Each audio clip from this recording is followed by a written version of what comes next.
नमस्कार, मैं अभिषेक कुमार आप सभी का स्वागत करता हूं फोकस स्टडी विद अभी में। तो वर्क एनर्जी एंड पावर हम लोग कंटिन्यू कर रहे हैं। आज 34th डे है, ठीक है ना। 34th डे में हमने काफ़ी चीज़ें कवर की है। फिजिक्स में 4 चैप्टर, यानी कि सबसे पहले वेव, इलेक्ट्रोमैग्नेटिक वेव, फिर साउंड, फिर लाइट और फिर अभी हम लोग वर्क एनर्जी पावर। और साथ के साथ जो लोग इंजीनियरिंग ड्राइंग की क्लास करना चाहते हो तो हम लोगों ने 2 क्लास कंप्लीट कर ली है। एक तो ड्राइंग इंस्ट्रूमेंट 10 से 11 मतलब हमने टॉपिक कवर किए हैं, पूरा क्लास लेके क्वेश्चन प्रीवियस ईयर एक्सपेक्टेड, और फिर लाइंस यानी कि रेखा चैप्टर में हमने सारी लाइंस की बातें कर ली थी, चाहे वर्टिकल लाइन हो, चाहे परपेंडिकुलर लाइन हो, चाहे हॉरिजॉन्टल लाइन हो, चाहे कर्व लाइन हो, चाहे ऑब्जेक्ट लाइन हो, चाहे सेक्शन लाइन हो, चाहे हेचिंग लाइन हो, डायमेंशन लाइन हो, एक्सटेंशन लाइन हो, हिडन लाइन हो, सारी चीज़ें हमने बात की। तो एक बार ज़रूर विजिट करिएगा। सब कुछ आपको लिंक आपको डिस्क्रिप्शन बॉक्स में मिल जाएगा, कमेंट सेक्शन में भी मिल जाएगा, और आप चैनल पर भी जाएंगे तो आपको रेलवे एलपी के नाम से प्लेलिस्ट मिलेगी, आपको वहाँ पे सारी वीडियो मिल जाएगी। Work energy and power CBT 1 और CBT 2 दोनों का सिलेबस है, तो एकदम आंख बंद करके चलिए, एकदम डिटेल हम लोग पढ़ रहे हैं। यहाँ पे आपका एक सवाल छूटेगा नहीं, और खुद आप लोग कमेंट करते हैं कि आपके सारे सवाल बन भी रहे हैं।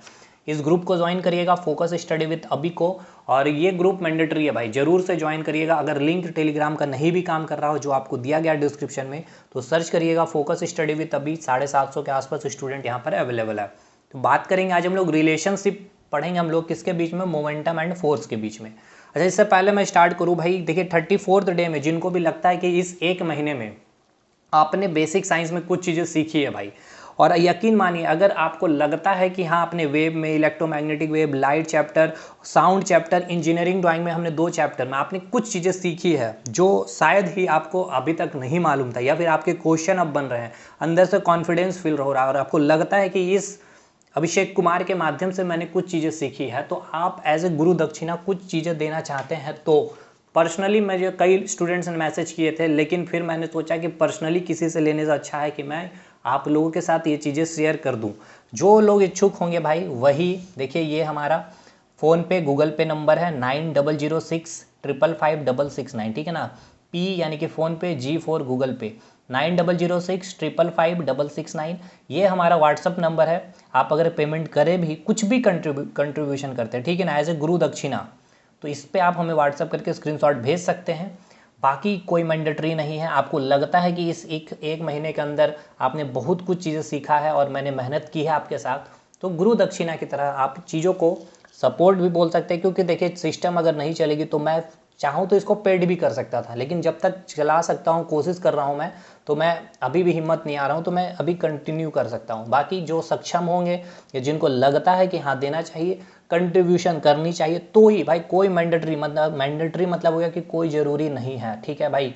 और इसके लिए अगर किसी को भी मतलब ख़राब लगा होगा ये बात इनिशिएटिव से, तो भाई मैं हाथ जोड़ करके क्षमा प्राप्ति हूँ।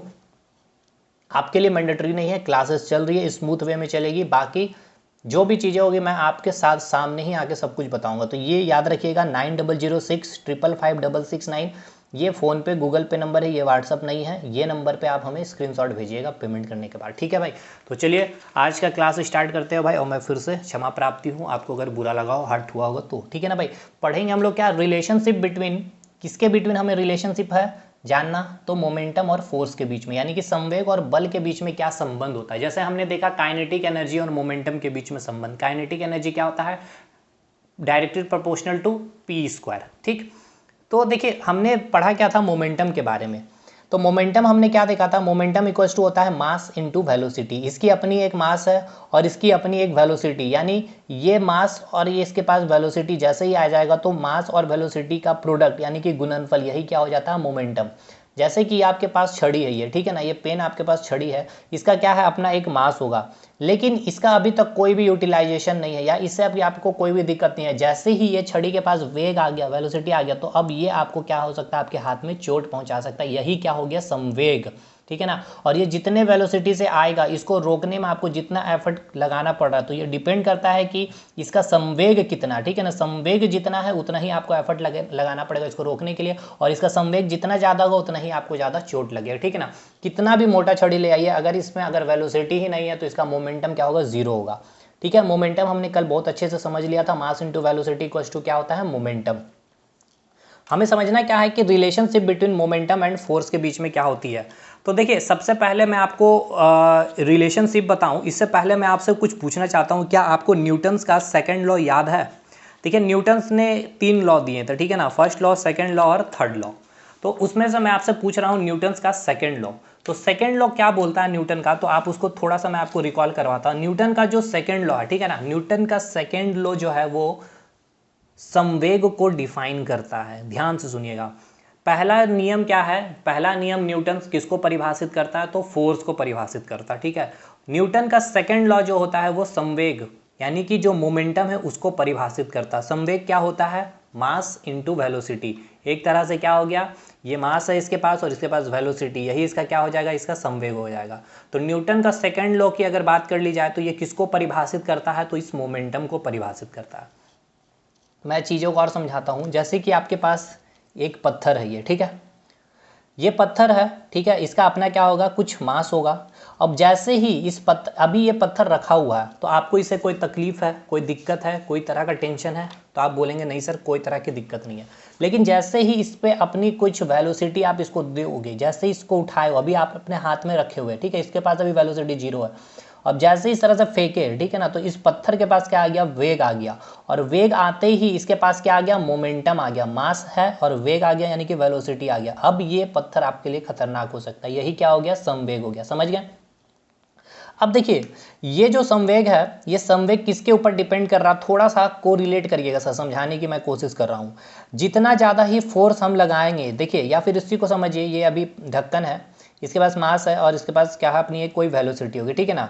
तो हमने क्या किया, ध्यान से सुनिएगा, इस पे जितना ज़्यादा फोर्स लगाएंगे, ठीक है ना, उतनी ज़्यादा तेज़ी से ये क्या करेगा, मूव करेगा। अभी देखिए इसकी मूवमेंट देखिए अभी, ठीक है, और अब इसकी मूवमेंट देखिएगा। देखिए अभी मूवमेंट हुआ और अब मूवमेंट देखिए। तो दूसरे केस में क्या देखा आपने कि मैंने बहुत अधिक अमाउंट में फोर्स लगाया, तो इसमें क्या होगा, वेलोसिटी भी अधिक आ गया। वेलोसिटी अधिक आ गया यानी कि इसके पास मास था और इसके पास वेलोसिटी भी आ गया, तो इसका मोमेंटम इंक्रीज हो गया। कैसे इंक्रीज हो गया, आपने फोर्स अधिक लगाया। अब मैं इसमें फोर्स कम लगा रहा हूँ तो इसकी मास एंड वेलोसिटी भी कम है यानी कि मोमेंटम भी कम है। कहने का मतलब ये है कि आप फोर्स को अगर इंक्रीज करेंगे तो मोमेंटम क्या होगा, वो भी इंक्रीज होगा, ठीक है ना। डेल पी ना लिख करके अभी आप बस इतना ही समझिए, मोमेंटम भी इंक्रीज होगा। और अगर आप फोर्स को डिक्रीज करेंगे तो मोमेंटम क्या होगा, वो भी आपका डिक्रीज होगा। मोमेंटम बोले तो क्या, मास इनटू वेलोसिटी, ठीक है भाई। ये मुझे अभी आपको समझाना नहीं था, बस मैं आपको अभी चीज़ें याद करवा रहा हूँ सब कुछ। ये मास है और ये वेलोसिटी है, इस पर जितना अधिक आप अमाउंट में क्या करेंगे, फोर्स लगाएंगे, तो क्या होगा, इसकी मोमेंटम उतनी ही अधिक होगी, ठीक है ना। तो देखिए अब समझिएगा, मैं अब यहाँ से रिलेट कर रहा हूँ सेकेंड लॉ को। देखिए अभी यहाँ पे इतना फोर्स लगा रहा हूँ, मान के चलते हैं ये आपके पास एक ऑब्जेक्ट है, ठीक है भाई, इसमें मैंने 5 न्यूटन का फोर्स लगाया, ठीक है। तो 5 न्यूटन का फोर्स लगाया तो इसके अपना एक मास है, इसकी एक वेलोसिटी है। तो मान के चलते हैं अभी इसकी मोमेंटम mv है यानी कि p1 कितनी है, मास इंटू वेलोसिटी अभी इतनी है, ठीक है ना, p1 है इसकी इनिशियल मोमेंटम।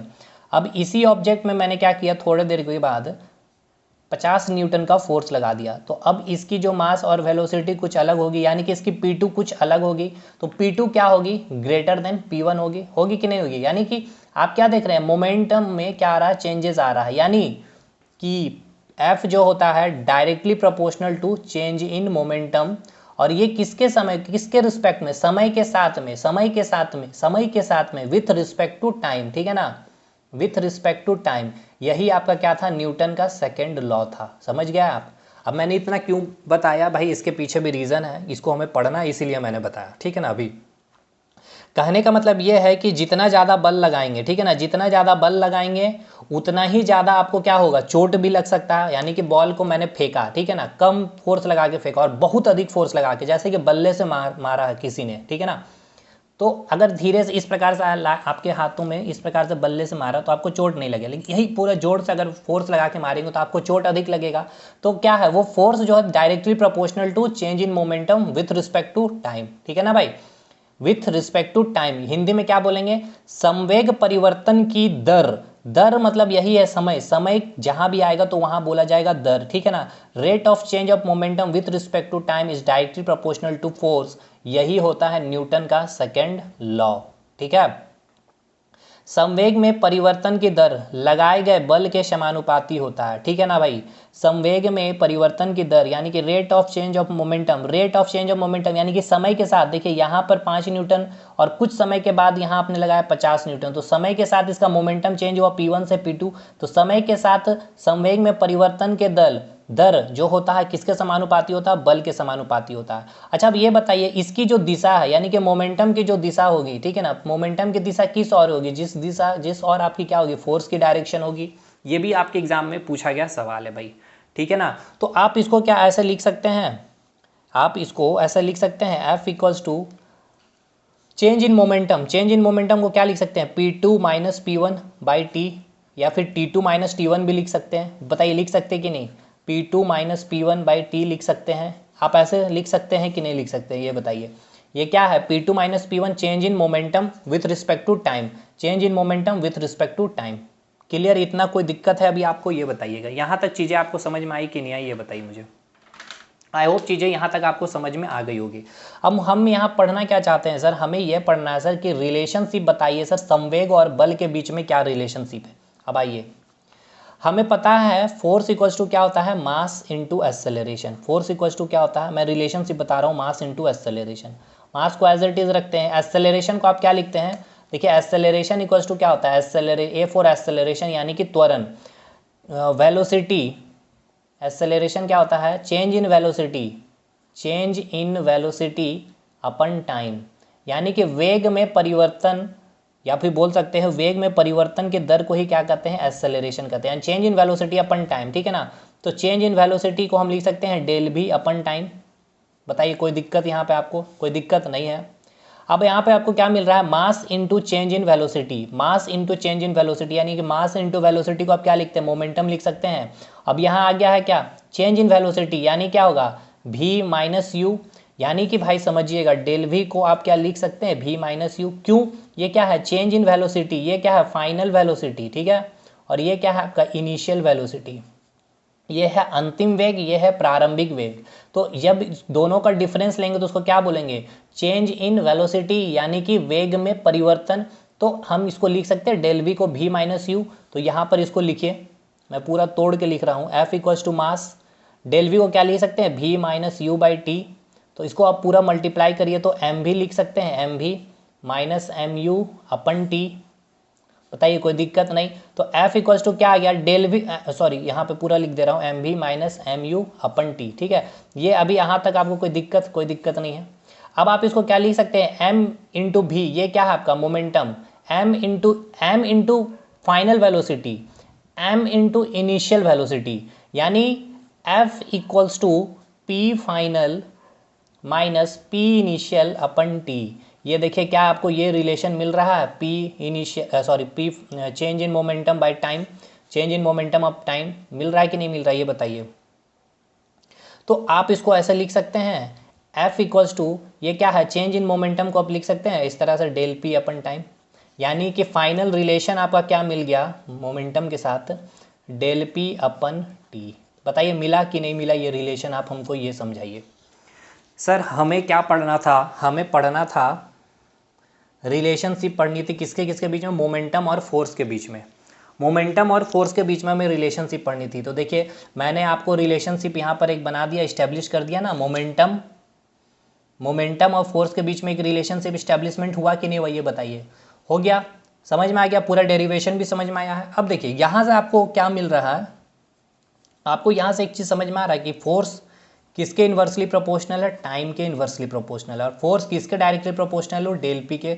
बहुत इंपॉर्टेंट लाइन है सर ये, एकदम प्रैक्टिकली इसको समझिएगा अब हम, ठीक है ना। और इसको जब समझाएंगे तो इससे एक नया टर्म समझाएंगे आपको, इम्पल्स यानी कि आवेग। ये समझिए पहले, force directly proportional to del p, ये देखिएगा, यानी कि क्या है, बल। अभी मैंने आपको बताया था न्यूटन का सेकेंड लॉ, संवेग में परिवर्तन की दर, यानी कि चेंज इन मोमेंटम किसके डायरेक्टली प्रोपोर्शनल हो, फोर्स का अप्लाई। मतलब कि देखिए सुनिए, ध्यान से सुनिए, अगर नहीं समझ में आए तो सुनिएगा। ये ऑब्जेक्ट है, इसकी अपनी मास होगी, ठीक है ना। अब इसमें आपने फोर्स लगाया, ठीक, तो फिर आपने 5 न्यूटन का फोर्स लगाया, अब आपने 10 न्यूटन का फोर्स लगाया, तो इसका कुछ और मोमेंटम था पहले और अभी कुछ और मोमेंटम होगा होगा ना। यानी ये मोमेंटम चेंज हो रहा है, किस पे डिपेंड कर रहा है, ये आपके अप्लाइड फोर्स के ऊपर डिपेंड कर रहा है, ठीक है। दूसरी बात, अब दूसरा रिलेशन ये आ रहा है कि force inversely proportional to time है। फोर्स जो है इन्वर्सली प्रोपोर्शनल टू टाइम है, मतलब कि अगर टाइम इंक्रीज होगा तो फोर्स क्या होगा, कम होगा। अगर आप टाइम बढ़ा रहे हैं तो फोर्स क्या लगेगा आपका, कम लगेगा। और अगर टाइम कम कर रहे हैं तो फोर्स क्या लगेगा, अधिक लगेगा। इसको समझिएगा, ठीक है ना। पहले हमें ये बताइए, अभी इस पे मत आइए, इसको अभी रहने दीजिए, ठीक है। अभी इस पे हम इसको अभी इंपॉर्टेंट लाइन लिख रहे हैं, ऑब्जेक्टिव लाइन, ये आपके एग्जाम में पूछता है। Rate of change of momentum, rate of change of momentum, देखिए इससे बहुत अच्छा न्यूमेरिकल भी बनेगा। Rate of change of momentum, rate of change of momentum, rate क्या आया, यही टाइम को रिप्रेजेंट कर रहा है। Rate of change of momentum is equal to force, ठीक है ना, is equal to force on a body, किस पे, बॉडी पे, ऑन ए बॉडी। यहाँ पे आपको कोई दिक्कत है, कोई दुख दर्द है, बताइए। कोई दुख दर्द नहीं होगा, आपने रिलेशनशिप निकाल लिया मोमेंटम और फोर्स के बीच में। Change in momentum with respect to time, ठीक है ना, चेंज इन मोमेंटम या फिर rate of change of momentum is equal to applied force on a body, ठीक है। हमें एक चीज़ पता चल गया कि क्या है, मोमेंटम जितना अधिक फोर्स लगाएंगे, है ना, अभी हम पढ़े ना भाई, जितना ज़्यादा फोर्स लगाएंगे मोमेंटम उतना ही ज़्यादा होगा, बॉडी में मोमेंटम उतना ही चेंज करेगा भाई। जितना ज़्यादा फोर्स लगाएंगे बॉडी में मोमेंटम चेंज होते जाएगा, ठीक है। और फोर्स क्या है, विथ रिस्पेक्ट टू टाइम है, सॉरी क्या है, इन्वर्सली प्रोपोर्शनल टू टाइम है, मतलब क्या है, व्युत्क्रमानुपाती है कि टाइम अगर बढ़ेगा तो फोर्स कम लगेगा। कैसे, इसको अब समझाते हैं हम आपको, देखिएगा, समझिएगा, ध्यान दीजिएगा थोड़ा सा। जैसे मैं आपको एक, इससे पहले मैं इसको समझाऊं फोर्स इनटू टाइम को, इससे पहले मैं आपको क्या करता हूं, एक एग्जांपल देता हूं, उदाहरण देता हूं। क्रिकेटर जो होते हैं कैच लेते हैं, ठीक है ना, तो कोई बॉल आया है, ठीक है, इस तरह से ये बॉल आ रहा है आपका 50 किलोमीटर पर आवर के स्पीड से, ठीक है, और ये हाथ से कैच ले रहा है, ठीक है ना, ये बॉल आया इसके पास में, ये हाथ एज इट इज़ ऐसे ही रखे, यानी कि बॉल आया, मैंने इस तरह से कैच लिया, तो 50 किलोमीटर पर आवर की स्पीड से आया, तो मुझे क्या लगा, चोट भयानक टाइप का लगा। अब मैंने क्या किया, अब मैंने फिजिक्स पढ़ लिया है, तो मैंने क्या किया, जैसे ही बॉल आया तो मैंने हाथ को इस तरह से थोड़ा दूर, इस तरह से हाथ को मैंने थोड़ा दूर पीछे ले गया, यानी कि बॉल को, और मैंने हाथ में जैसे ही वो कांटेक्ट में आया वो 50 किलोमीटर पर आवर से, तो मैंने अपने हाथ को पीछे खींच लिया, ठीक है ना। यानी कि कांटेक्ट, यानी कि बॉल और हाथ के बीच के कांटेक्ट का समय को मैंने इंक्रीज कर दिया। अब जैसे ही मैंने समय को इंक्रीज कर दिया तो जो मेरे हाथ में चोट पहले जो लगा था, अब बिल्कुल भी चोट सा फील नहीं हुआ। क्यों, क्योंकि मैंने समय इंक्रीज कर दिया था। यानी फोर्स क्या होता है, इन्वर्सली प्रोपोर्शनल टू टाइम। मैंने समय इंक्रीज कर दिया तो फोर्स क्या था, वो कम लगा, और मैंने एज इट इज हाथ ऐसे ही रखा तो समय क्या था, समय एकदम हाथ में ऐसा ही रखा तो बॉल आया हाथ में, तो समय तो बिल्कुल मैंने बढ़ने नहीं दिया, समय कम ही लगा, समय तो कम था ना भाई। मैंने उसके कांटेक्ट को, वो बॉल उसकी जो गति आई उसके हाथ को मैंने पीछे खींचते चला गया, पीछे खींचते ही चला गया थोड़ा देर तक, ठीक है ना। इसलिए क्रिकेटर क्या करते हैं, खिलाड़ी जो होते हैं, कैच लेते समय हाथ पीछे खींचता है, क्योंकि इससे क्या होता है, समय बढ़ जाता है, जिससे चोट क्या होता है, कम लगता है। और अगर एज इट इज ऐसे ही हाथ रखें और कैच लिए तो आपको चोट बहुत ही अधिक लगेगा, क्योंकि समय कम है, और अगर समय कम है तो फोर्स ज़्यादा है। अब मैं आपको एक डेफिनेशन बोल रहा हूँ, इस डेफिनेशन को ध्यान से सुनिएगा, ठीक है ना। अगर किसी वस्तु पर, ये आपके पास वस्तु है, मैं मान के चल रहा हूँ, ठीक है, अगर किसी वस्तु पर बहुत अधिक अमाउंट में कोई एक फोर्स लगाते हैं और बहुत कम समय के लिए, यानी कि फ्रैक्शन ऑफ टाइम, मैंने ये एक ऑब्जेक्ट रखा, मैंने इस तरह से फोर्स लगा के मारा, मतलब मैंने हाथ, मेरे जो हाथ हैं और इस जो ऑब्जेक्ट के बीच में कांटेक्ट कितना है, एकदम फ्रैक्शन ऑफ सेकंड, थोड़े से समय के लिए मैंने कांटेक्ट किया और बहुत अधिक अमाउंट में मैंने फोर्स लगाया, या फिर मैंने हथौड़ा लिया और इस पर मारा है, एकदम मारा जोर से और तुरंत हटाया, मारा और तुरंत हटा लिया, मतलब फ्रैक्शन ऑफ सेकंड के लिए मैंने इसके कांटेक्ट में रखा हथौड़े को, ठीक है ना।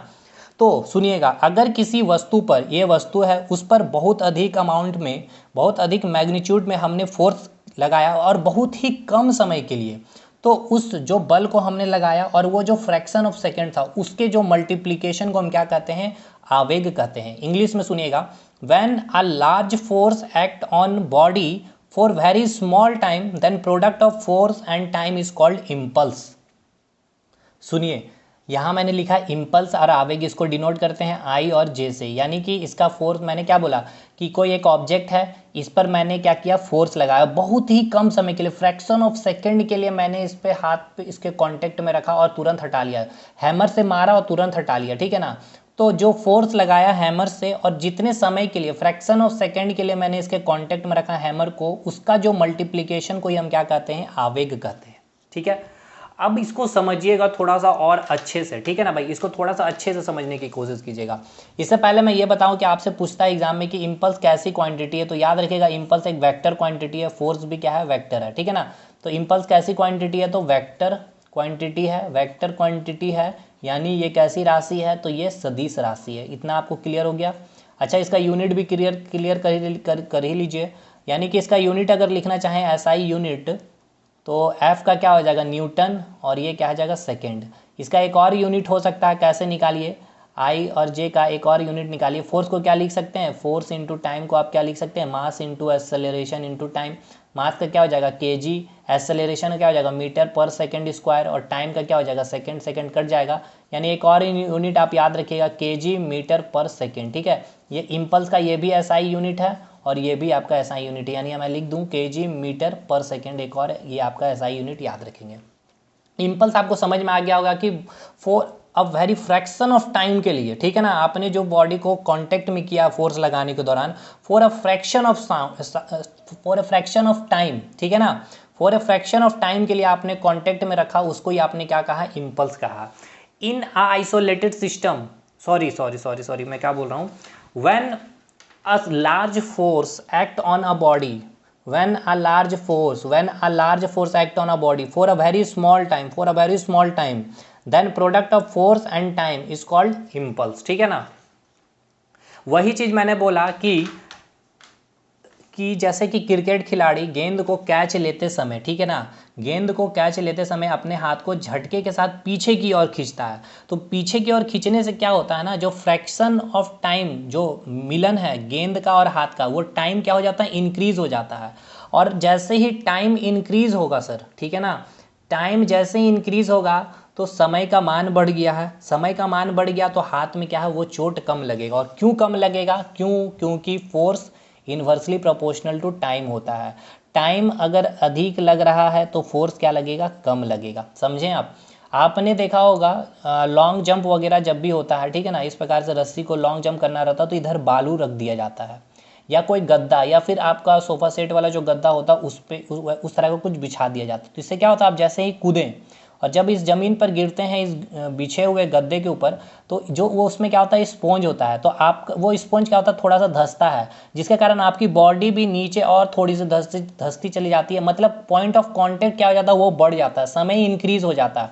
और जैसे ही समय इंक्रीज हो जाता है तो आपको चोट कम लगता है, ठीक है। और अगर सीधा अगर धरती पर ही अगर आप गिरेंगे तो उसमें तो कुछ वैसा मतलब कि स्पॉन्ज जैसा कुछ फीलिंग होगा नहीं, एकदम स्ट्रेट, तुरंत आप उस पर लगोगे तुरंत आप उछल जाओगे, ठीक है ना। मतलब जो कांटेक्ट का जो समय होगा वो बहुत ही कम होगा, और समय अगर कम होगा तो फोर्स क्या होगा, फिर अधिक लगेगा, चोट आपको ज़्यादा लगेगा।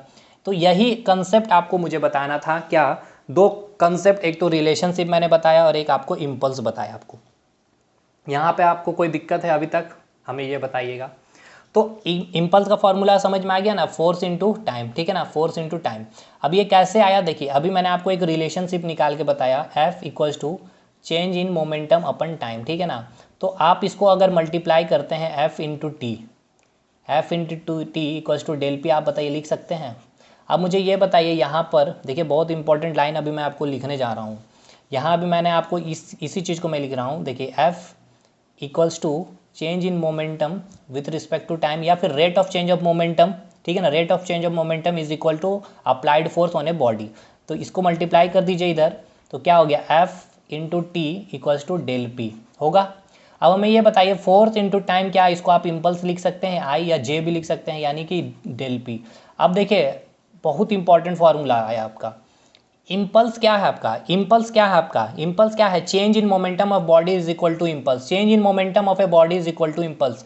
ध्यान से सुनिएगा सर, देखिए मैंने अभी आपको दो चीज़ बताया है, एक तो मैंने बताया फोर्स क्या है आपका, rate of change in momentum, rate of change in momentum मैंने बताया है, rate of change in momentum is equal to force, और यहाँ मैं बोल रहा हूँ change in momentum is equal to impulse. मैं इसको लिख दे रहा हूँ भाई, चेंज, हिंदी में भी लिखेंगे change in momentum, change in momentum, change in momentum यानी कि संवेग में परिवर्तन, संवेग में परिवर्तन, संवेग में परिवर्तन क्या है आपका, इम्पल्स होता है। संवेग में परिवर्तन को क्या कहेंगे, इम्पल्स यानी कि आवेग कहेंगे, ठीक है ना।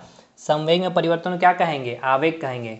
किसी वस्तु के संवेग में परिवर्तन उसके किसके बराबर होगा, इम्पल्स के बराबर होगा। संवेग में परिवर्तन भाई, इसको आपके संवेग में परिवर्तन आ रहा है, ठीक है, तो वो किसके बराबर होगा, चेंज इन मोमेंटम, यानी किसी वस्तु के संवेग में परिवर्तन उसके इम्पल्स के बराबर होगा। किसके बराबर होगा, इम्पल्स के बराबर होगा। यानी change in momentum of a body is equal to impulse, change in momentum of a body is equal to momentum, but rate of change in momentum, अब मैं आगे लिख रहा हूं, इसको भी लिख ही दे रहा हूं भाई, rate of change in momentum, rate of change in momentum, rate of change in momentum यानी कि संवेग में परिवर्तन की दर, संवेग में परिवर्तन की दर इक्वल्स टू फोर्स यानी कि बल, यानी कि rate of change in momentum, rate यानी कि समय के साथ जो मोमेंटम में चेंज होगा, ठीक है ना, समय के साथ जब मोमेंटम में चेंज होगा तो वो किसके बराबर होगा, फोर्स के बराबर होगा। और केवल चेंज इन मोमेंटम यानी कि संवेग में परिवर्तन वो किसके बराबर होगा, इम्पल्स के बराबर होगा। ये सब हम न्यूमेरिकल करवाएंगे, आपसे डायरेक्ट स्टेटमेंट बेस्ड क्वेश्चन यही सब पूछा जाएगा और यही आपका हालत ख़राब कर देता है सर, ठीक है ना। अब ध्यान से सुनिएगा, मैं एक एग्जांपल के थ्रू समझाता हूँ इम्पल्स को और भी अच्छे से। देखिए इम्पल्स इक्वल्स टू हमने क्या पढ़ा है आपका, इम्पल्स इक्वल्स टू हमने पढ़ा है फोर्स इनटू टाइम, ठीक है भाई। चलिए इम्पल्स का वैल्यू मैं ले रहा हूँ आपका 100, ठीक है ना, 100 न्यूटन सेकेंड, ठीक है, ये आपको यूनिट पता है। मैं ले रहा हूँ टाइम 2 सेकेंड, ठीक है भाई, 2 सेकेंड, और फोर्स आपका कितना होगा 100 इम्पल्स, अगर इम्पल्स आपको 100 न्यूटन सेकेंड दिया तो फोर्स इंटू टाइम यानी फोर्स आप कितना लगाएंगे, अगर 2 सेकेंड तक इसके कांटेक्ट में रखना है तो 50 न्यूटन का फोर्स आप लगाएंगे, ठीक है ना, 50 न्यूटन का फोर्स लगाएंगे। अब यहाँ पे 100 न्यूटन सेकेंड ही है, ठीक है ना, यहाँ पर मैंने कांस्टेंट रखा इम्पल्स को। अब मैंने टाइम को इंक्रीज कर दिया, ठीक है ना, टाइम इंक्रीज हो गया, देखिए 5 सेकंड, यानी कि अब मैं जो फोर्स लगा रहा हूँ 5 सेकंड तक इसके कांटेक्ट में रखा हूँ। तो अब यानी कि जैसे जैसे समय इंक्रीज होगा, F inversely proportional to t, समय इंक्रीज होगा तो फोर्स क्या होगा, कम लगेगा। तो देखिए क्या कम हो रहा है, 100 कैसे आएगा, 20/100 यानी कि 20 न्यूटन का फोर्स लगा। अब मैंने समय और इंक्रीज कर दिया, 10 सेकेंड कर दिया, ठीक है, 10 सेकेंड तक मैंने कॉन्टैक्ट में रखा है। तो अब क्या हो जाएगा आपका फोर्स का वैल्यू 10 न्यूटन, ठीक है। अब देखिएगा यहाँ से सिनेरियो थोड़ा सा उल्टा कर रहा हूँ, अब मैं समय को घटाते चल रहा हूँ, अब मैं कर रहा हूँ 0.5 सेकेंड, ठीक है ना, 0.5 सेकेंड मैंने कर दिया। अब यहाँ 100 इम्पल्स है आपका, 100 न्यूटन सेकेंड इम्पल्स है। अब 0.5 सेकेंड है तो कितना फोर्स, मतलब सोचिए फ्रैक्शन ऑफ सेकंड, 0.5 सेकंड में ही कांटेक्ट में रखना है आपको, और जितना कितना अमाउंट का फोर्स लगाएंगे जिससे आपका 100 न्यूटन सेकेंड इम्पल्स जनरेट होगा। तो आप कहेंगे सर यहाँ पर 200 न्यूटन का फोर्स। देखिए फोर्स कैसे इंक्रीज हो गया, समय क्या हुआ देखिए घटा, और समय आपका घटा, यहाँ पे क्या है आपका समय आपका घट रहा है तो फोर्स क्या हो रहा है, देखिए बढ़ गया, फोर्स बढ़ गया। मैं और समय घटा दिया हूँ, 0.2 सेकेंड कर दिया हूँ, इम्पल्स कितना 100 न्यूटन सेकेंड है, तो यहाँ आपका फोर्स कितना अब लगेगा 500 न्यूटन, 500 2 10 1000, ठीक है ना, 5 दूनी 10 100 न्यूटन। तो देखिए जैसे ही टाइम को मैंने क्या किया, रिड्यूस किया, यहाँ पर टाइम को मैंने डिक्रीज़ किया, टाइम को डिक्रीज़ किया तो फोर्स बढ़ गया, देखिए 200 न्यूटन 500 न्यूटन बढ़ गया, समय डिक्रीज़ हुआ तो। और वैसे भी देखिए ऊपर से नीचे आ रहे हैं, समय क्या हो रहा है आपका घट रहा है 2 सेकेंड, यहाँ तो आपका बढ़ा है भाई, यहाँ से यहाँ तक क्या है आपका इंक्रीज़ किया है क्या, टाइम। तो टाइम इंक्रीज़ किया तो देखिए फोर्स घटते गया है, ठीक है ना, तो फोर्स क्या हुआ घट गया। अब यहाँ पे देखिए 0.5 सेकेंड था, उसके बाद मैंने घटा दिया टाइम, तो टाइम घटेगा तो क्या होगा फोर्स बढ़ेगा। तो देखिए फोर्स की वैल्यू बढ़ गई 200 से फिर 500 न्यूटन आ गई। तो समझ में आया किस प्रकार से force inversely proportional to t होगा, ये भी चीज़ आपको क्लियर हो गया होगा। अब चलिए चलते हैं संवेग संरक्षण के सिद्धांत पे। चलिए सर समझते हैं कंजर्वेशन ऑफ लीनियर मोमेंटम, जान है इस चैप्टर का ये। यहाँ से क्वेश्चन आपको एकदम डेफिनेटली पूछा गया है भाई एलपी टेक्नीशियन में 2018 में, CBT 1 CBT 2 में। देखिए रेखीय संवेग संरक्षण का सिद्धांत क्या बोल रहा है। देखिए सबसे पहले तो ये समझिएगा, मैं थेट भाषा में पहले बोलता हूँ आपको, इसका मतलब थेट भाषा का मतलब कि बोलचाल की भाषा में। टक्कर से पहले और टक्कर के बाद संवेग का मान बराबर होता है। मतलब before collision and after collision the magnitude of momentum is constant. जैसे कि आपको समझ में नहीं आया होगा तो मैं आपको समझाता हूँ। हाँ देखिए, दो ऑब्जेक्ट है भाई, ठीक है ना, ये दो ऑब्जेक्ट है और यहाँ मैं इस प्रकार से ये आपका एक कंडीशन रखा है जहाँ पे टक्कर होगा, ठीक है ना। ये आया ये जा रहा था और ये हाई वेलोसिटी से आया था, इसको क्या किया, टक्कर, या फिर ये रुकी हुई है बॉडी, ठीक है ना, मान के चलिए हटाइए इसको, ये बॉडी रुकी हुई है, ये बॉडी मोशन करके आया, ठीक है। तो भाई मुझे ये बताइए, सबसे पहले तो ये बताइए, इसकी मास है अपनी और भी वेलोसिटी से मोशन कर रही है कुछ अमाउंट से, तो इसका अपना एक मोमेंटम होगा, इसका अपना एक मास है, ये रुकी हुई, इसकी वेलोसिटी जीरो, तो इसका मोमेंटम क्या है, जीरो है। तो अभी इन दोनों को मुझे ये बताइए, कंबाइन करते हैं, ठीक है ना, तो टोटल मोमेंटम अभी, मतलब अभी टक्कर नहीं खाया है दोनों के बीच में अभी कोलिजन नहीं हुआ, तो दोनों को अगर हम, इसकी मोमेंटम कितनी है, मास इंटू वेलोसिटी, m इंटू भी है, और क्यों भी, क्योंकि ये भी से क्या करिए, मोशन करते हुए आ रही है, ठीक है ना भाई, इस तरह से याद रखिएगा। और ये रुकी हुई है तो इसकी मोमेंटम जीरो होगी, क्यों, क्योंकि इसकी वेलोसिटी जीरो है, ठीक है। अब हमें ये बताइए, इसकी मोमेंटम मास इंटू वेलोसिटी, इसकी मोमेंटम जीरो, अब दोनों की मोमेंटम मैं पूछूं, मतलब दोनों को कंबाइन जब कर दिया जाए तो टोटल मोमेंटम क्या होगा, एम भी होगा, एम भी प्लस जीरो, यानी टोटल कितना हो गया, एम भी टोटल मोमेंटम। ये कब है टोटल मोमेंटम एम भी, जब यहाँ पे कॉलिजन नहीं हुआ, ठीक है ना। अब यहाँ पर क्या हुआ, ये आपको मैं एक लाइन रख रहा हूँ, यहाँ पे ये आया इधर से कॉलिजन, क्या कॉलिजन करने के बाद मैं यहाँ पे पहुँच गया, ठीक है ना। तो अब देखिए क्या हुआ, कॉलिजन के बाद ये बॉडी जो मोशन में था ये रुक गया, मैं एक कंडीशन ले रहा हूँ भाई, ऐसा होगा नहीं, ये तो कुछ ना कुछ तो ये भी मोशन में करेगा और ये भी अब मोशन में आ जाएगा, जो रुका हुआ था रेड वाला पार्ट। तो अब इसके पास भी कुछ मैं मान के चल रहा हूँ ये रुक गया, तो इसकी मोमेंटम अब जीरो हो जाएगी क्योंकि इसकी वेलोसिटी जीरो, और ये मूव करने लगा भी से, तो इसकी मोमेंटम क्या आ गई, मास इंटू वेलोसिटी। तो टक्कर खाने के बाद यानी कि कोलिजन के बाद अब टोटल मोमेंटम क्या होगा इसका, जीरो प्लस एम बी, तो एम भी, यानी कि जो टक्कर खाने से पहले टोटल मोमेंटम कितना था, एम भी, यानी कि एम इंटू वेलोसिटी, और टक्कर खाने के बाद में मोमेंटम कितना है, एम इंटू भी, यानी कि एम इंटू भी, यानी कि मोमेंटम, ठीक है ना। यानी कि इधर जितनी मोमेंटम थी टक्कर खाने से पहले, टक्कर खाने के बाद भी मोमेंटम उतना ही है। वही मैंने कहा कि संवेग संरक्षण का सिद्धांत वही बोलता है कि टक्कर से पहले और टक्कर के बाद संवेग का मान बराबर होता है। अभी आपको नहीं समझ में आया होगा, लेकिन एक कंडीशन इसमें है कि कोई भी एक्सटर्नल फोर्स काम नहीं कर रहा होगा। अब इसको थोड़ा सा किताबी भाषाओं में क्या लिखा हुआ रहेगा कि एक, अब ये भी याद रखिएगा, कम से कम दो ऑब्जेक्ट होगा भाई, टक्कर किससे करेगा, दो होगा, और दो से ज़्यादा भी हो सकता है, तीन भी हो सकता है, चार भी हो सकता है, पाँच, मतलब दो तो मिनिमम, तब ना टक्कर होगा, कॉलिजन होगा। तो अब किताब में आपको यही लिखा हुआ मिलेगा कि एक या एक से अधिक जब वस्तुओं, या फिर दो ऑब्जेक्ट हो गया या फिर तीन ऑब्जेक्ट हो गया, तो यह एक सिस्टम बन गया, ठीक है ना। तो सिस्टम बिफोर कॉलिजन, ठीक है ना, सिस्टम की जो मोमेंटम है बिफोर कॉलिजन और बिफोर कॉलिजन, ठीक है ना, और आफ्टर कॉलिजन सिस्टम का जो मोमेंटम वो क्या होगा, बराबर होगा। लेकिन एक कंडीशन है, वो क्या है कंडीशन की, एक्सटर्नल फोर्स कोई भी नहीं लग रहा होगा। मैं आपको समझाता हूँ और भी अच्छे से, पहले मैं इसका डेफिनेशन लिख देता हूँ। देखिए मैंने लिख दिया है, टक्कर से पहले और टक्कर के बाद संवेग का मान बराबर होता है। बाह्य बल क्या होना चाहिए, जीरो होना चाहिए। मतलब in isolated system of two or more body, ठीक है ना, momentum is constant for system in absence of external force. ठीक है मेरे भाई, समझ में आया। सिस्टम मैं क्यों बोल रहा हूँ, समझ में आ रहा है, क्योंकि दो बॉडी आ गया, दो या दो से ज़्यादा भी होगा, कॉलिजन तभी होगा। और जहाँ दो से ज़्यादा बॉडी यानी कि उसको हम एक सिस्टम मान लेंगे।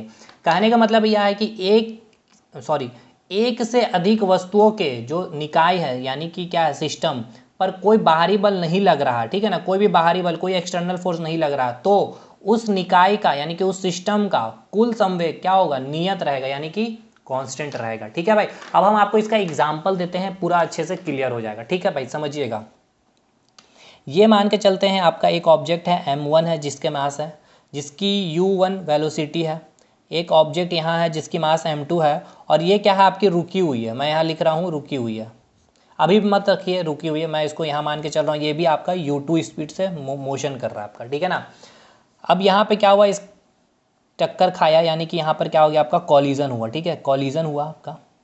तो कॉलिजन होने के बाद क्या देखने को मिला, आपका m1 जो है ये अब v1 से मूव करने लगा, और m2 जो है आपका v2 से मूव करने लगा। यानी ये जो आपको केस देखने को मिल रहा है, ठीक है ना, ये जो केस देखने को मिल रहा है ये क्या है, बिफोर कॉलिजन है। ठीक है ना, ये क्या है, बिफोर कॉलिजन, ये कंडीशन है। और ये कंडीशन क्या है, आफ्टर कॉलिजन, ठीक है ना। ये जो कंडीशन है आपका क्या है, आफ्टर कॉलिजन। ये कंडीशन आपको क्या मिल रहा है, आफ्टर कॉलिजन, ठीक है भाई। ये कंडीशन क्या है, आफ्टर कॉलिजन है। अब हमें ये बताइए इसका मोमेंटम, यानी कि P1 मैं ले रहा हूँ, ठीक है। बिफोर कॉलिजन P1 इसका क्या होगा, M1U1 होगा। अच्छा, इसका मोमेंटम क्या होगा, P2 बिफोर कॉलिजन M2U2 होगा, ठीक है। उसी प्रकार इसका भी मोमेंटम होगा कुछ, P1 इसका क्या होगा आफ्टर कॉलिजन P1 M1V1, और इसका भी क्या होगा मोमेंटम P2 क्या होगा M2V2। अब बात करते हैं हम लोग कंजर्वेशन ऑफ लीनियर मोमेंटम की। ये क्या बोलता है कि बिफोर कॉलिजन, ठीक है ना, यानी कि टक्कर खाने से पहले और टक्कर खाने के बाद जो पूरा सिस्टम है, ये पूरा सिस्टम है, इसका मोमेंटम क्या होगा, कांस्टेंट रहेगा। यानी कि M1U1 plus M2U2 equals to M1V1 plus M2V2 होगा। यही आपका क्या है, कंजर्वेशन ऑफ लीनियर मोमेंटम, यानी कि रेखीय संवेग संरक्षण का सिद्धांत यही बोलता है कि इन आइसोलेटेड सिस्टम ऑफ 2 और more body momentum is constant for system in absence of external, कोई एक्सटर्नल फोर्स नहीं लग रहा। अब ये चीज़ कन्फ्यूजन मत होइएगा कि M1U1 इक्वल्स टू M1V1 है, M1U1 M1V1 के बराबर नहीं है। इन दोनों का मोमेंटम, इन दोनों मोमेंटम का योग और इन दोनों मोमेंटम का योग क्या होगा, आपस में बराबर होगा टक्कर खाने के बाद। लेकिन कभी भी ये मत याद रखिएगा कि M2U2 का, यानी कि ये P2, ये जो आपका मोमेंटम है P2, ये मैं डैश दे रहा हूँ, P1 डैश और ये P2 डैश, अब ये कभी नहीं इक्वल होगा, याद रखिएगा, ठीक है। ये नेवर इक्वल्स टू, और P2 equals to P2 dash, ये कभी इक्वल टू नहीं होगा। ये कब क्या, ये आपका याद रखना भाई, ये बहुत लोगों को कन्फ्यूजन होता है। मैंने ये बोला कंजर्वेशन ऑफ लीनियर मोमेंटम ये बोलता है, ये जो मैं लिख रहा हूँ P1 dash plus P2 dash, इन दोनों का योग कॉलिजन से पहले और कॉलिजन के बाद दोनों का मोमेंटम, यानी कि पूरे सिस्टम का जो योग करेंगे वो क्या होगा, कांस्टेंट होगा। अब मैं आपको एक और एग्जांपल देता हूँ, बहुत अच्छा एग्जांपल देता हूँ, जैसे एक कार और ट्रक का, ठीक है, चीज़ें और आपको समझ में आ जाएगी। ये आपका एक कार है, ठीक है ना, और यहाँ पे आपका बड़ा सा एक ट्रक है। यहाँ हो गया इसका कॉलिजन, यहाँ लिख दिए C for car, T for truck, ठीक है। ये मान के चलते हैं कि ये आपका 80 किलोमीटर पर आवर से चल रहा है, ठीक है। गलत कर दिए भाई, ये कार 80 किलोमीटर पर आवर नहीं चलेगा, ट्रक हम चलाएंगे। कार मान के चलते हैं ये 0 किलोमीटर पर आवर से चल रहा है, ठीक है, या लिख दे रहे हैं 0 से चल रहा है, उल्टा फिगर हो गया भाई, आगे पीछे हो गया, कोई नहीं, फिर से बना लेते हैं। ये आपका क्या है, ट्रक है, ठीक है ना, ये क्या है आपका ट्रक है। ये आपका 80 किलोमीटर पर आवर से चल रहा है, और ये आपकी क्या है, कार है, ठीक है। ये रुकी हुई है, ठीक है, ये क्या है आपकी एकदम रुकी हुई है। तो वेलोसिटी क्या होगी, 0 होगा, ठीक है ना, वेलोसिटी क्या होगा, 0 होगा भाई। हमें ये बताइए इसका मोमेंटम क्या होगा, इसका अपना मास होगा, mass of truck into velocity कितना, 80। अच्छा, इसका मास कितना होगा, mass of car into velocity क्या, 0, यानी मोमेंटम क्या है, 0, और इसका मोमेंटम क्या है, M2 इंटू 80, ठीक है। अभी कॉलिजन नहीं हुआ, अब भाई ये रुका हुआ तो आके इसको मारेगा ना, इसको मारेगा यानी कि कॉलिजन होगा। अच्छा, प्रैक्टिकली क्या होगा मुझे ये बताइएगा, प्रैक्टिकली पहले सुनिए क्या होगा। प्रैक्टिकली यही होगा कि ये जैसे रुका हुआ है, ठीक है, ये ब्लू वाला ध्यान रखिएगा, रुका हुआ ये ट्रक है रेड वाला, आया इसको मारा, तो जैसे ही देखिए क्या हुआ भाई, देखिएगा एकदम प्रैक्टिकली देखिएगा, ये आया इधर से, आया इधर से मारा, अभी इसका मोमेंटम 0 था, इसका momentum mass of truck into 80 kilometre आया मारा, तो इस ये जो मारा ट्रक इसको मारेगा, तो ये कार में भी थोड़ा सा कुछ तो मोशन, ये भी कुछ दूर मूव करेगा, ऐसा तो नहीं कि कार मूव करते ही चला जाएगा और ट्रक तुरंत रुक जाएगा, ऐसा नहीं, दोनों कुछ ना कुछ, प्रैक्टिकली वे में तो यही ना हो रहा, देखिए ये आया इस तरह से मारा, दोनों कुछ ना कुछ तो मोशन में करेगा ही करेगा, ठीक है, क्लियर। तो यहाँ पर हम अभी आपको समझा रहे हैं ऐसा कि यहाँ पर जो आया आफ्टर कॉलिजन के बाद ये जो ट्रक था इसकी वेलोसिटी क्या हो गई, 0 हो गई, ठीक है, इसकी वेलोसिटी क्या हो गई, 0 हो गई। और ये जो कार था आपका, ठीक है, एक मिनट मेरे भाई, ये जो कार थी इसकी वेलोसिटी अब हो गई आपकी 80 किलोमीटर पर आवर, ठीक है। तो अब इसकी मोमेंटम क्या आ जाएगी, मास ऑफ ट्रक और वेलोसिटी क्या है 0, और मास ऑफ कार और इसकी वेलोसिटी कितना 80, यानी ये इसका मोमेंटम हो गया और इसकी मोमेंटम क्या हो गई, 0 हो गई। अब देखिए बिफोर कॉलिजन हमें बताइए मोमेंटम इस सिस्टम की कितनी है, MT इंटू 80, और इसका कितना आ जाएगा कार का 0 इक्वल्स टू, ये ट्रक का मोमेंटम क्या है आफ्टर कोलिजन 0 प्लस, और कार का मोमेंटम कितना आएगा MC इंटू 80। अब हमें ये बताइए ये दोनों क्या इक्वल है, MT इंटू 80 बराबर MC इंटू 80। तो यही है आपका कंजर्वेशन ऑफ लीनियर मोमेंटम, मतलब टक्कर से पहले और टक्कर के बाद, ठीक है ना, संवेग का मान क्या होता है, यानी कि सिस्टम का संवेग क्या होगा, बराबर होता है। अब इसका एग्जाम्पल मैं आपको बता रहा हूँ, जो बम का विस्फोट होना, यानी कि एक्सप्लोजन ऑफ बम, ठीक है ना। दूसरा एग्जाम्पल लिखते चलिएगा, हिंदी में एक्सप्लोजन ऑफ द बम को क्या बोलेंगे, बम का विस्फोट। दूसरा गन और बुलेट का मूव करना, ठीक है ना, जो आपका ये गन है और यहाँ से क्या आपका बुलेट निकला, ठीक है ना, तो ये भी जो एग्जाम्पल है जो काम करता है किसके ऊपर, तो कंजर्वेशन ऑफ लीनियर मोमेंटम के ऊपर ही। और तीसरा जो एग्जाम्पल आपका रॉकेट का जो मोशन करना, यानी रॉकेट में जो गति देखते हो, ठीक है ना, इस प्रकार से रॉकेट चल जाता है, नीचे धुआं छोड़ता है, ये भी किस पर काम करता है, तो आपका कंजर्वेशन ऑफ लीनियर मोमेंटम के ऊपर ही काम करता है। अभी मैंने आपको बोला क्या, एक्सप्लोजन ऑफ द बम, यानी कि बम का विस्फोट। उसके बाद मैंने बोला गन एंड बुलेट के बीच में जो भी सिस्टम, इन दोनों के बीच का जो सिस्टम है वो भी किसके ऊपर काम करता है, तो कंजर्वेशन ऑफ लीनियर मोमेंटम के ऊपर ही काम करता है। और मोशन ऑफ रॉकेट, यानी कि रॉकेट की जो गति है वो भी आपका कंजर्वेशन ऑफ लीनियर मोमेंटम के बीच में ही काम करता है। अब ये मैं आपको एग्जाम्पल में समझाऊंगा, न्यूमेरिकल में बताऊंगा कि किस प्रकार बम का एक्सप्लोजन होना कंजर्वेशन ऑफ लीनियर मोमेंटम का एग्जाम्पल है। मैं दिखाऊंगा कि किस प्रकार, देखिए आप देखते होंगे गोली आपने चलाया, ठीक है ना, जैसे ही आपने मान के चलते हैं ये आपके पास बंदूक है, ठीक है, ये बंदूक है और ये गोली है इसके अंदर, आपने इस पर क्लिक किया इस तो कि गोली बाहर निकली, तो थोड़ा आपने देखा होगा कि बंदूक भी पीछे खींचता है, ठीक है ना। तो इस केस में क्या होता है कि जो गोली बाहर निकली है, ठीक है ना, तो इस बंदूक का जो मोमेंटम है और ये जो गोली का मोमेंटम, वो दोनों क्या होगा, बराबर होगा, और उससे आपका न्यूमेरिकल पूछा जाएगा, ठीक है ना। उसी प्रकार एक्सप्लोजन ऑफ द बम का भी मैं आपको बताऊंगा, और फिर रॉकेट जो मोशन करती है उसके ऊपर भी मैं आपको बताऊंगा, ठीक है ना। तो ये पहले तो मुझे थ्योरेटिकल पार्ट कंप्लीट करना था, क्योंकि आपका थ्योरेटिकल पार्ट हो नहीं पा रहा था, न्यूमेरिकल ज़्यादा ही हो जा रहा था, इसीलिए। तो ये इतना हो गया। अब हम लोग दो सेशन तो नहीं, एक सेशन लेंगे अभी और, जिसमें पूरा न्यूमेरिकल करवाएंगे, आपका कंजर्वेशन ऑफ लीनियर मोमेंटम के बीच में करवाएंगे, इम्पल्स का क्वेश्चन करवाएंगे, ठीक है ना। फिर हम लोग पढ़े थे आपका क्या, आपका रिलेशनशिप हम लोग पढ़े हैं आपका फोर्स और मोमेंटम के बीच में, ठीक है ना, फोर्स और आपका मोमेंटम के बीच में जो भी हम लोग पढ़े हैं, ठीक है ना, सॉरी मोमेंटम और फोर्स के बीच में जो रिलेशन, यानी कि तीन चीज़ें, एक तो कंजर्वेशन ऑफ लीनियर मोमेंटम, फिर हमने देखा कि इम्पल्स के रिलेशनशिप के बीच में हमने देखा, ठीक है, रिलेशनशिप देखा इम्पल्स का और आपका आवेग का और संवेग का, ठीक है ना, इम्पल्स और मोमेंटम के बीच में, और फिर फोर्स और मोमेंटम के बीच में। इन तीनों पार्ट में हम लोग न्यूमेरिकल करेंगे भाई, ठीक है। तो आई होप आपको समझ में आ गया होगा, कंजर्वेशन ऑफ लीनियर मोमेंटम समझ में आ गया कि टक्कर खाने से पहले और टक्कर खाने के बाद संवेग, जो सिस्टम का संवेग क्या होगा, बराबर होगा। बट याद रखना एक्सटर्नल फोर्स कुछ भी नहीं लग रहा होगा भाई, इतना क्लियर है। अच्छा एक चीज़ अभी मैं आपको बताऊंगा, देखिए हमने सबसे पहले स्टार्टिंग क्या किया था, रिलेशनशिप देखा था, किसके बीच रिलेशनशिप देखा था, फोर्स और मोमेंटम के बीच में हमने रिलेशनशिप देखा था, ये वाला रिलेशनशिप। अगर मैं बोलूँ कि एक्सटर्नल फोर्स आपका जीरो है, ठीक है ना, एक्सटर्नल फोर्स अगर आप मैं जीरो कर दूंगा, ठीक है, कि मैं जो भी आपका ऑब्जेक्ट था, ठीक है ना, इस पर मैं जो भी एक्सटर्नल फोर्स लगा रहा था, अभी कोई भी एक्सटर्नल फोर्स नहीं लग रहा है, यानी फोर्स की वैल्यू जीरो हो गई। तो जीरो इक्वल्स टू क्या आप लिखेंगे, del p by del t, ठीक है, यानी इसको इधर ले जाएंगे, यानी कि आपका डेल पी का वैल्यू क्या आ गया, जीरो आ गया। ये आपका इसका मतलब समझ में आ रहा है, डेल पी का मतलब जीरो क्या हो गया, p final minus P initial equals to क्या आ गया, जीरो आ गया। तो इसका मतलब क्या है कि पी फाइनल इक्वल्स टू क्या है, पी इनिशियल के बराबर आ गया। यानी देखिए बहुत अच्छा लाइन मैं बता रहा हूँ, यानी क्या हो गया कि आपका जो मोमेंटम है, यानी कि पी मोमेंटम क्या है आपका, ये आपका कांस्टेंट हो गया। समझ में आ रहा है कैसे, क्यों, क्योंकि देखिए पी फाइनल को आप लिख सकते हैं मास इंटू भी वेलोसिटी, और पी इनिशियल क्या लिखेंगे, मास इंटू यू, है ना। यानी कि मास मास मैं आपको काट दूं तो वेलोसिटी जो पहले थी वही अभी भी है, यू है।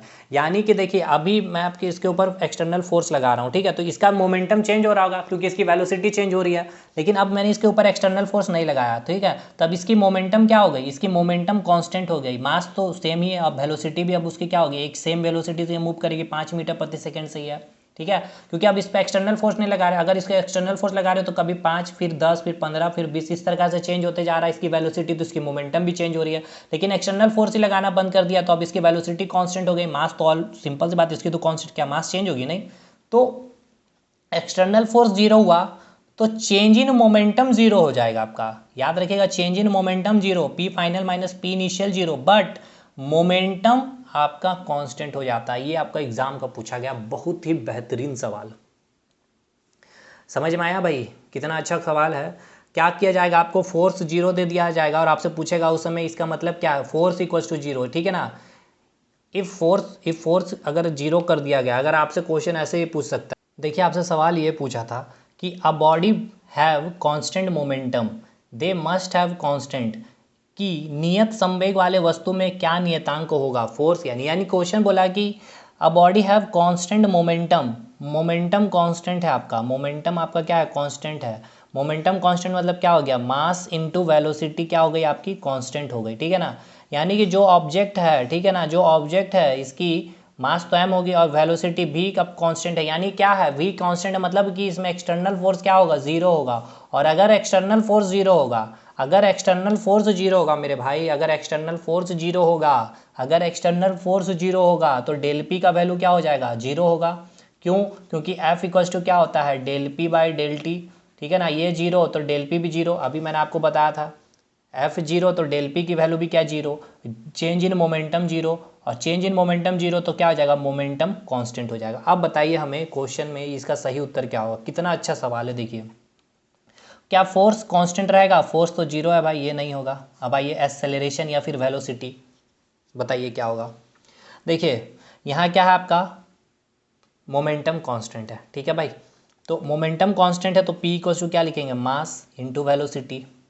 तो मास क्या है, ये कांस्टेंट रहेगा और v भी क्या होगा, कांस्टेंट ही ना रहेगा, यही ना बात है भाई, वेलोसिटी भी तो कांस्टेंट ही रहेगा।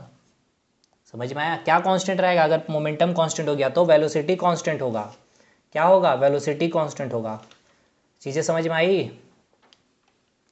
और चलिए भाई इतना चीज़ हमें बताना था। बाकी कल मैंने जो बंदूक गोली वाला एग्जाम्पल, ये समझ में आया कि नहीं आया, कि अगर मोमेंटम कांस्टेंट है, ठीक है ना, या फिर आपको क्वेश्चन में ऐसे बोल देता है कि a body have constant momentum, then which quantity becomes zero, force या फिर चेंज इन मोमेंटम या फिर ऑल, तो फोर्स भी जीरो, चेंज इन मोमेंटम भी जीरो होगा। समझ में आया, मैंने बोला कि अगर कोई पिंड या कोई वस्तु जिसकी संवेग नियत है तो निम्न में से किसकी वैल्यू शून्य होगी, ठीक है ना। If a body having a constant momentum then which one of the flowing quantity having a zero value, यानी तो अगर मोमेंटम कांस्टेंट होगा, p कांस्टेंट होगा तो फोर्स क्या होगा, जीरो होगा और चेंज इन मोमेंटम भी जीरो होगा। बट यहाँ आपसे पूछा है कि इनमें से कौन कांस्टेंट होगा, अगर p कांस्टेंट होगा, अगर p कांस्टेंट होगा तो मास इनटू वेलोसिटी हो गया कांस्टेंट, तो मास तो ऑब्जेक्ट का कांस्टेंट होगा ही, मास कहीं है नहीं है, और तो क्या कांस्टेंट होगा आपका, वेलोसिटी कांस्टेंट होगा, फोर्स क्या हो जाएगा, ये तो इस केस में जीरो हो जाएगा। बाकी अभी गोली बंदूक वाला क्वेश्चन करेंगे हम लोग, ठीक है ना, फिर बम वाला क्वेश्चन करेंगे। तो गोली दागने से पहले जब तक गोली इससे बाहर नहीं निकला, ठीक है ना भाई, जैसे कि ये आपका बंदूक है, ठीक, गोली इससे बाहर नहीं निकला तो अभी इसकी मोमेंटम क्या है, पिस्तौल की और गोली की जीरो है, क्योंकि वेलोसिटी जीरो है, जैसे ही बाहर निकल जाएगी, ठीक है ना, तो गोली में भी वेलोसिटी आ गया और इस पिस्तल भी थोड़ा सा पीछे मूव करेगा, करेगा ना भाई, झटका मारेगा ना पीछे, तो उसका फिर मोमेंटम, और दोनों को क्या होगा, हम इक्वल कर देंगे। कंजर्वेशन ऑफ लीनियर मोमेंटम यही ना बोलता है कि जब दो या दो से अधिक बॉडी हो गया, ठीक है, तो उसमें क्या हुआ, कॉलिजन हुआ, तो सिस्टम का मोमेंटम बिफोर कॉलिजन और सिस्टम का मोमेंटम आफ्टर कॉलिजन क्या होता है, दोनों बराबर होता है, यही बोलता है आपका कंजर्वेशन ऑफ लीनियर मोमेंटम। चलिए इसको हम लोग कल न्यूमेरिकल डिस्कशन करेंगे, तब और चीज़ें क्लियर होगी। आज थ्योरेटिकल पार्ट कंप्लीट होता है इधर से, बाकी और भी चीज़ें हम लोग आगे बढ़ते चलेंगे। बाकी चलिए मिलेंगे अगले वीडियो में, तब तक के लिए धन्यवाद।